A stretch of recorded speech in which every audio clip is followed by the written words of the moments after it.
오늘은 성경은 사실이다 여덟 번째 강의. 노아의 홍수가 어떻게 일어났어? 라는 내용으로 말씀드립니다. 그동안도 주님의 은총 가운데 평안하셨습니까? 표준 새 번역 성경 창세기 6장 13절에 하나님이 노아에게 말씀하셨다.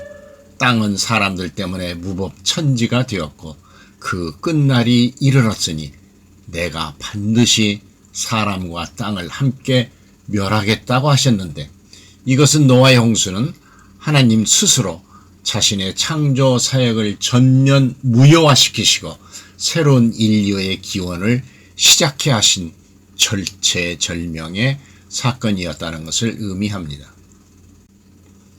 노아는 그의 나이 480세 때 잣나무로 방주를 지으라는 명령을 받게 되는데, 하나님께서는 이스라엘 백성들이 시내 광야에 있을 때 성막을 친히 디자인하여 주셨던 것처럼 방주를 어떻게 만들어야 하는지를 직접 디자인하여 주시고, 또한 그 방주에 노아를 비롯한 그의 7 식구와 혈육 있는 모든 생물들 암수 한 쌍씩 그 종류대로 나오게 하며 먹을 모든 식물을 저축하라고 하셨습니다. 의인이요 당세의 완전한 자라 칭함받던 노아는 하나님이 명하신 대로 120년 동안이나 일을 다 준행합니다. 노아의 홍수는 어떻게 일어났을까요? 노아의 홍수는 BC 2304년경에 발생하였는데, 창세기 7장 11절의 말씀을 보면 큰 기품의 샘들이 터지고 하늘의 창이 열렸기 때문에 대홍수가 일어나는 것으로 말씀하고 있습니다. 하늘의 창이 열렸기 때문에 노아의 홍수가 일어났다는 것에 관하여 먼저 말씀드리겠습니다. 창조의 둘째 날에 하나님께서 궁창을 만드시고 그 위와 아래에 물을 두셨는데, 궁창 아래의 물은 바로 지구의 대기권 내에 있는 물을 말하고 궁창 위의 물은 대기권 밖에 있는 물을 말합니다. 그런데 노아의 대홍수 때 대기권 밖에 있는 궁창 위에 있는 물이 40주야를 쉬지 않고 쏟아진 것입니다. 홍수 기간 동안 바다와 육지 여러 곳에서 화산이 엄청난 규모로 폭발하며 용암을 분출하였는데, 이때 많은 양의 화산진이 생겨 궁창 위의 대기권까지 올라가 수증기와 결집을 하여 엄청난 양의 물로 쏟아진 것으로 예상합니다. 우리나라의 경우를 들어보겠습니다. 1일 최대 강수량은 2002년 8월 31일 강릉에 내린 870.5mm이었고, 1시간 최다 강수량은 1998년 7월 31일 순천에 내린 145mm이었습니다. 그런데 순천과 같은 이러한 폭우가 40주야 내내 쏟아진다고 하여도 139.2m에 불과합니다. 물론 당시에는 순천의 경우보다 더 엄청난 양의 비가 쏟아졌겠지만 말입니다. 노아 홍수 때 천하의 산들을 다 덮을 정도로 물이 넘쳐났는데, 하늘에서 내리는 비만으로는 어림없고 하늘에서 쏟아진 비의 양은 전체 홍수의 5% 미만이었을 것이라고 예상합니다. 이것은 하늘에서 쏟아지는 물만 가지고는 노아의 홍수가 불가능하다는 것을 단적으로 말하는 것입니다. 바다속 깊은 곳에 있던 원시의 물, 기품의 샘들이 터져 나오지 않았으니 천하의 산들을 다 덮을 수 없었을 것입니다. 다음으로는 큰 기품의 샘들이 터졌기 때문에 홍수가 일어났다는 점에 관해 말씀드립니다. 창세기 8장 3절에 따르면 기품의 샘들은 대홍수 기간 동안 150일간 물을 내보냈음을 알려주고 있습니다. 앞서 말씀드린 대로 노아의 홍수는 하늘에서 내린 비만 가지고는 턱없이 부족하였고 바닷물이 육지를 범람하는 현상이 일어남으로 가능하게 된 것입니다. 천하의 온 산을 덮을 만한 대홍수가 일어났던 노아 시대에 그야말로 우주적인 대변란이 일어나 지구 전체에서 지진 등을 수반한 소위 익스트림 현상이 발생하였던 것입니다. 이때 태양과 지구와 달의 중력장과 지구의 자기장의 변화를 가져왔고 지구는 지축이 23.5도 기울어지는 사고가 발생하였습니다. 지축이 기울면서 최대 지하 700km까지 분포되어 있는 상부 맨틀층이 1500도에서 1900도씨를 유지하던 극고온의 평형 상태가 깨어지므로 압력이 상승하여 맨틀층이 균열을 일으키어 갈라지기 시작하며 그 속에 저장되었던 원시의 생명수가 깊음의 샘들의 틈을 뚫고 엄청난 압력으로 분출하기 시작한 것입니다.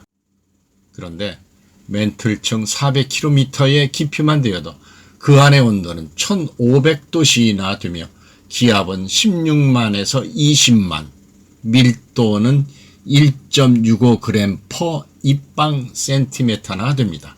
그런데 이러한 극고온, 극고압, 고밀도 상태의 조건에서는 물은 액체 상태가 아니라 얼음 상태로 존재한다는 것을 초임계 과학에서 밝혀낸 것입니다. 우리가 상온에서 보는 물과는 전혀 다른 이러한 얼음 결정체가 전 지구에서 동시다발적으로 엄청난 폭발력을 가지고 깊은 해저에서 분출한 이유로 창세기 7장 4절에서 지구의 모든 생물들을 쓸어버리겠다고 하신 대로 정말로 창세기 7장 23절 말씀대로 땅 위의 것들을 빗자루로 쓸듯이 다 쓸어버리셨습니다. 이 맨틀층은 5%가 물로 되어 있고 이러한 깊음의 샘들 가운데 1%만 터져나와도 온 지구를 덮고도 남게 된다는 보고가 있습니다. 또한 오늘날 폭발하는 화산의 90% 이상이 주로 수증기 형태이지만 물로 구성되어 있다는 사실과 노아의 대홍수 시대에 퇴적된 것으로 보이는 퇴적암층의 화석 지층들 사이에 많은 화산석들이 널려 있다는 사실을 볼 때 홍수 당시 깊음의 샘들이 화산 폭발을 통하여 엄청난 물을 쏟아낸 것으로 보입니다. 이와 관련하여 지구의 대격변을 설명하는 새로운 모델인 수판 이론에 대하여 말씀드립니다.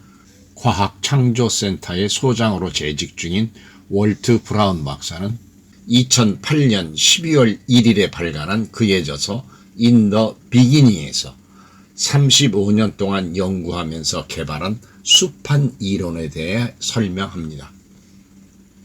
지구의 지각 아래에 있는 물의 바다가 있는데 각각 30에서 60마일 두께의 12개 정도의 수판이 지구 표면의 뗏목처럼 서로 대하며 움직이고 있다고 합니다. 그것들은 1년에 약 1인치를 움직인다는데 이는 손톱이 자라는 비율입니다. 대륙과 대양이 이 판 위에 올라타 있다고 합니다. 그런데 어떤 원인, 아마 맨틀의 온도 상승이나 작은 해상과의 충돌 등의 원인에 의해 갑자기 지각 아래에 있는 물층의 압력 증가로 인하여 지각을 산산조각 내고 지각 밖으로 터져 나왔다는 것인데 그때 빠져나간 물이 지구를 범람시켰다는 것입니다. 지하 16km 깊이에 1.6km 두께로 엄청난 고압의 물층이 갇혀 있었다가 물에 가해지는 강한 압력으로 터져 나오면서 대격변을 일으켰다는 비교적 새롭게 제시되는 모델로 노아의 홍수를 설명합니다. 성경에서 깊음의 샘들이 터졌다는 말씀을 이렇게 설명하고 있는 것입니다. 성경에서는 우리가 사는 대륙, 즉 육지와 큰 바다인 대양 밑에 엄청난 물층이 있어 그 위에 우리의 터를 세우셨다고 분명하게 말씀하고 있습니다. 그 엄청난 물층은 창세기 7장 11절에서 말씀하는 깊음의 샘들입니다. 시편 24편 2절을 보면 여호와께서 그 터를 바다 위에 세우심이요 강들 위에 건설하셨도다 라고 하셨고, 시편 33편 7절에서는 주님은 바닷물을 모아 독에 담으셨고 그 깊은 바닷물을 모아 창고 속에 넣어 두셨다라고 하셨으며, 시편 136편 6절에서는 땅을 물 위에 펴신 이에게 감사하라. 그 인자하심이 영원함이로다라고 언급하신 것을 보면 알 수 있습니다. 하늘에서 비만 내렸다면 지리적으로 볼 때 노아가 방주를 건조했을 것이라고 예상하는 아라랏 지역에서 강물을 따라 이동하고 큰 바다, 그러니까 페르시아만과 그리고 멀리 인도양 쪽으로 방주가 밀려 이동했을 것으로 예상합니다. 그런데 반대로 노아의 방주는 북쪽에 있는 아라랏산에 정박하게 됩니다.